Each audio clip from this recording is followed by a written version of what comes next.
Hey guys, Zomfox here, and today it's time to look back at the 2024 season and look at what the 5 best games of the entire season were. What 5 games could you go back and rewatch during the offseason if you ever missed the UFL that were just a bit better than the rest? Look, I'm gonna be honest with you, this was a very tough ranking to do, and so far all the rankings I've either posted on the channel or have recorded, this was honestly the toughest one to do. Look, I was able to get this down to like 15 games that all had some sort of argument to being a top 5 game, and especially when you're trying to cut it down to 5, it's a really tough call. So there's a few games that a lot of people might think is a top 5 game that I just don't have on here because of my personal opinion. Now, I think that a top 5 game has to be one that is overall a close game at the end, more so than any other point during the game. Look, certain games like that Battlehawks Defenders game where it was very close in the first half, but then you had the blowout fourth quarter, I wouldn't count that. Or the playoff game between the Stallions and the Panthers. If it's close for most of the game, but it's not close when it really matters, which is really the entire fourth quarter, can you really call that a good game or a great game in this case? It's tough. Now, look, this season was an incredible season. In terms of overall games, this was definitely the best spring football season we've seen, in a sense that you had about like a 2-3 week stretch in the middle of the year where there were a lot of blowouts. But aside from that, it was almost every week you had a game that was contending for a potential game of the year nod or just being a great game. So if you end up enjoying this video, make sure to subscribe to the channel since we're doing a giveaway at 1,000 subscribers. And without further ado, let's get started with number 5, the Panthers versus Stallions Week 10. Look, this one barely edged out a trio of games, which the whole reason I didn't put this trio is because they're all the same. Look, I had the Renegades Panthers, the Renegades Battlehawks, games really close to this one, Renegades Defenders and all that. But in the end, or the first Renegades Defenders. But in the end, I went with the Panthers Stallions. While the game itself might not have been as good in some way as those 3 games, the fact is that those 3 games were all essentially the exact same game. It was this close game that Arlington ended up choking at the very end one way or another. So in my opinion, I'm not going to put in one game where the other 2 are basically the same thing.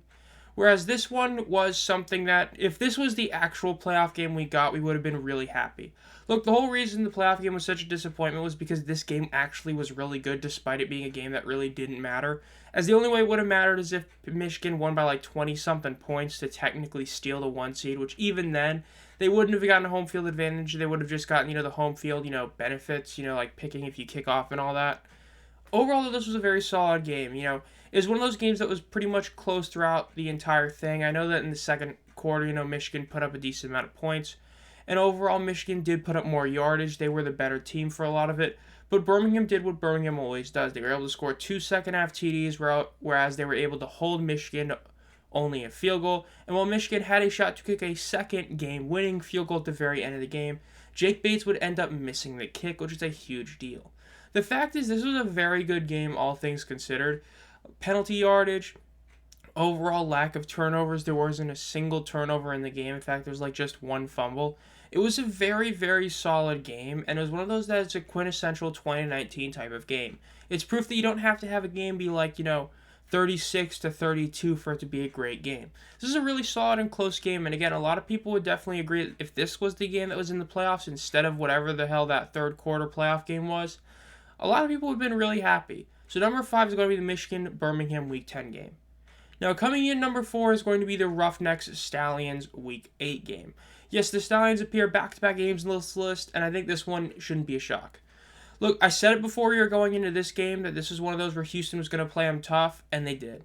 Look, Houston was trying to continue the Gamblers' trend of winning at least 1 game against Birmingham, and they ended up failing. The final score was 35-28, though Houston did have a shot to win it late, or at least tie it late. The fact is, this was just a good game. This was basically a shootout. This was essentially one of the very few times where Mark Thompson was able to make a pretty big impact with the Roughnecks.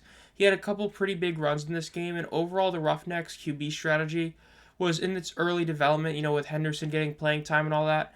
And in the end, they weren't able to pull it off. Look, they kept it close. They put up over 300 yards against the Birmingham defense. That's really good. And the fact is they were able to actually keep up with Birmingham's offense in a lot of different ways. Again, they were able to actually put up points in every single quarter. They put up at least 6 points in each quarter, which, if you know the Houston Roughnecks offense, you know that is incredible to see that they were able to pull that off in a game. And it was a really damn good effort. Again, Houston gave it everything they had against Birmingham. It's just that Birmingham continued to do just enough to get the W. Birmingham was able to get, more sacks than Houston was. Birmingham was able to do a decent amount of other stuff as well, a bit better than Houston. The third down percentage is better. They didn't miss a fourth down, so they didn't go for one. In the end, it was a very good competitive game, and it was a proof that Houston did have some talent to be able to compete with good teams. It's just that this was pretty much the only time they ever actually used that good talent. Overall, though, I think this is better than the previous game because, again, I think this one was a more high-scoring game. It was a more fun game to watch, and it was one of those where it was more unexpected. I think when you have a game that's more unexpected to be good like this one, it's something about that makes it a bit better. And overall, it deserves the number 4 spot. Now, coming in at number 3 is going to be the Michigan Panthers-Houston Roughnecks Week 9 game. Speaking of unexpected, this game being as good as it was also shocking. This ended up being a 26-22 game, which only happened because Michigan pulled off a great comeback in the second half. This was really one of the few times we got to see Michigan go out there and actually kind of play with what we expected them to play in like the playoffs. This was the Danny Etling, Bryce Perkins dual QB game, and it worked. Look, Danny Etling was playing, and then, he wasn't doing incredible. Bryce Perkins came in. He did throw that one interception, had that one interception that CLC Mariner was able to just rip off from being an interception. But overall, Perkins, especially in that final drive, played incredible and was able to show what he could do with the Michigan Panthers and show why the Etling-Perkins combo had potential that just sadly didn't get utilized due to injuries and all that. But overall, it was a great game. Look, Houston putting up 19 points in a quarter is something you never would have expected to see. But in the end, Michigan did get the W. They put up more yardage offensively. They were overall more efficient in the red zone percentage-wise, so they both basically were about the same in their overall chances. Issues with turnovers hurt Michigan a little bit, but Michigan's sacks, especially because this was the game that really, solidified Breland Speaks getting the DPOY award. It was a great game. Nolan Henderson played his ass off for Houston, but in the end, Michigan was just the better team in the end and were able to pull off the comeback. This was an unexpected game, and I remember when I saw it, I was like, wow, this was actually a really good game that I don't think anyone saw coming. And so I think this deserves the number 3 spot because of the fact that it did have a lot more drama and the fact that it was a comeback victory instead of just, a shootout in a sense where one team was always trailing the other one. This is one of those where Houston was able to, get a huge lead and then just out of nowhere, Michigan just stole it right back. That fourth quarter was incredible. Seeing Michigan actually pull it off was something else. So number 3 is the Michigan-Houston Week 9 game. Number 2 is going to be the Renegades-Defenders Week 10 game. This one barely missed out on my number 1. Look, I said it heading into that game. This is a game that had absolutely no meaning. It could be an insane game. And oh my gosh, it was. You had the story of Luis Perez playing terrible in the first, quarter and all that, to just going off and playing like he usually does, playing incredible in the rest of the game. You had the Juwan Manigo safety that could have almost just ended the game for the Renegades. In the end, Arlington won.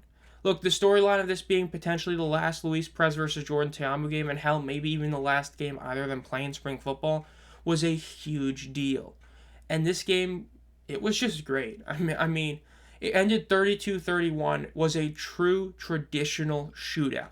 It was two teams going for it, drive after drive, and while yes, a lot of the defenders' drives early on were benefited by those turnovers, but even then, it's not like they really scored off the turnovers. It was just a sense that, it helped them in the field possession battle.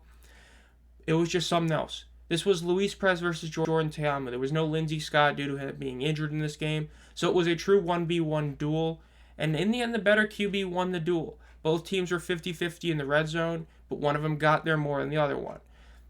One of the teams missed both fourth down conversions. One of them didn't have to do a fourth down conversion. A lot of that is why Arlington ended up pulling off the W, but it was because they were able to show why their final 4-game stretch made them, proved why they are a championship contending team. Because when it mattered, they were able to pull off the W and not choke this time. It was an incredible ending, and you could very much argue this was the best game of the year, with the only issue being that it really had no meaning. I mean, when your only meaning is maybe making a team go 5-5, is that really a big deal? Not really. And that's really the biggest thing that hurt this game, because the overall game itself probably was the best of the year, but this game didn't really have any hype. It didn't have any meaning. And when a game has a ton of hype and lives up to that hype, you have number 1, Birmingham versus St. Louis Week 7. This game should not have been good. This game had so much hype to where it should have been a letdown, to where no matter how good it actually was, it would be viewed as a letdown and poor game. Yet it lived up to the hype. 30-26 game. St. Louis had a legit shot to win it late. Even though AJ and the boys weren't able to get it done for St. Louis, it was still a game that was incredible. Right? The ending with the Stallions, punting the ball, having it get blocked, and then St. Louis just basically not even moving the ball was insane. It was just a good game. Look, Birmingham was the better team throughout. They put up like 130 more yards and all that. They were much more efficient on third down, but they weren't as efficient in the red zone. St. Louis did have a turnover, which ended up hindering them as well. Both teams had a bit of sloppy play. Both teams played pretty solid in other areas. This was just a really good game that lived up to the hype. Again, this being an actual close game in the first half was great. But then when it looked like St. Louis was going to, just go out there and get the W, you had that fourth quarter where Birmingham put up 13 points. Birmingham was able to prove why they were the class of the entire league in that fourth quarter when they were able to put up 13 points to get the 4-point victory. This was a very, very good game in a lot of different ways. And while I would argue the actual game itself was worse than the Defenders Renegades, this game actually had meaning. This game had hype. And the fact that it was able to live up to it is incredible. Look, the Stallions and Battlehawks both were in the midst of a playoff race at that point to get the 1 seed. The loss for St. Louis ended up hurting them a lot, making it to where they barely were able to finish with home field advantage for the XFL conference. Whereas Birmingham, because of this win, were able to pretty much just cruise their way to, the 1 seed. And so it was a very big deal to have this game happen when it did, and was just an overall really solid game. Again, was it as fun as the Defenders Renegades? I would say no. But was this game objectively, more important? By a mile.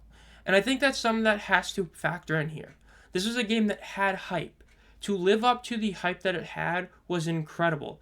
Everybody went out after this game thinking this was game of the year. And while some people's opinions may have changed on that, I think a lot of people still view this as the best game of the year. Do I think this is as good as the best game of the year for, let's say, the 23 USFL or 22 USFL season? I wouldn't say so. But at the same token, those two leagues had a best game that was in the playoffs, which is something else, whereas this was a regular season game. So that also hurts it a bit. But it was still probably the best game of the season, and considering the fact that this season as a whole had the most amount of just close, fun games across all 4 of these ultra-modern Spring Football League seasons, it's an accomplishment to be number 1. I think this game earned it. So that'll do it. This has been ZomFox. Let me know down below what your top 5 favorite games are. Do you agree, disagree with this list? Are there a few other games that I didn't even mention that you would honestly put in your top 5? Do you think that the Defenders Renegades should be higher? Let me know down below. As well as make sure you subscribe to the channel to hit the bell to be notified as soon as I upload any videos. So far, I've been uploading basically every 3 days. I might lower that to 4 at some point, but I'm hoping to keep it as 1 every 3 days, keeping that UFL spirit alive during this NFL offseason, and that's heading into the NFL season, meaning a lot of people are going to stop doing UFL content. I'm going to keep doing it. So make sure to be subscribed with the bell on to be able to see all those videos. I still have a few videos coming out. I have rankings on QBs coming out. I have disappointments. I have other stuff coming out in the future. We do have the UFL rookie draft coming up in maybe a week, maybe 2 weeks. We still don't have any confirmation on that, but it's on the way. So be on the lookout for that. If you want to support the channel, think about becoming a community member for 99 cents a month. You get exclusive channel emojis, as we now have 5 channel emojis since we have 2 different community members. You get a video every month as well as other things. And as always, guys, have a great night.